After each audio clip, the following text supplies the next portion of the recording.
మహిళలు ఆరోగ్యంగా ఉంటేనే కుటుంబం ఆనందంగా ఉంటుందని కనుక ప్రతి పురుషుడు మహిళలను గౌరవించాలని పార్క్ వాకర్స్ అసోసియేషన్ అధ్యక్షులు సురేష్ కుమార్ పేర్కొన్నారు. కాకినాడ వాకర్స్ వెల్ఫేర్ అసోసియేషన్ ఆధ్వర్యంలో ఈ రోజు ఇంటర్నేషనల్ విమెన్ డే సందర్భంగా నిర్వహించిన కార్యక్రమంలో పెద్ద సంఖ్యలో మహిళా ప్రతినిధులు అందరూ దాదాపు 200 మంది పాల్గొన్నారు. Confederation of consumers associations chairman BG Ramadevi ముఖ్య అతిథిగా పాల్గొన్నారు. ప్రెసిడెంట్ సురేష్ కుమార్ మాట్లాడుతూ మహిళా సాధికారత గురించి ప్రత్యేకంగా అవగాహన కార్యక్రమాలు నిర్వహించడం ద్వారా ఎన్నో రంగాల్లో అభివృద్ధి చెందిందని తెలిపారు.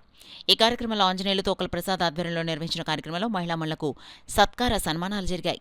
అందరికీ అల్పాహార విందు ఏర్పాటు చేశారు. ఒక ఆడదాని డెవలప్మెంట్ వెనకాల మగవాడు కూడా కృషి డెఫినెట్ గా ఉంటుంది. లేకపోయినా కూడా వాళ్ళు చాలా తెలివైన వాళ్ళు, మగవాళ్ళ కన్నా వాళ్ళు ఆడవాళ్ళు ఎప్పుడు కూడా తెలివైన వాళ్ళు. ఆ తెలివితేటలను వాళ్ళు సక్రమంగా ఉపయోగించుకుని ఇంకా ముందుకు తీసుకెళ్ళాలి, ఇంకా ముందుకెళ్ళాలి, ఎంతో మంచి మంచి పెద్ద పేరు తెచ్చుకోవాలని కోరుకుంటూ ఈ మహిళా దినోత్సవానికి మనం ఒక మహిళగా మన మేడం గారిని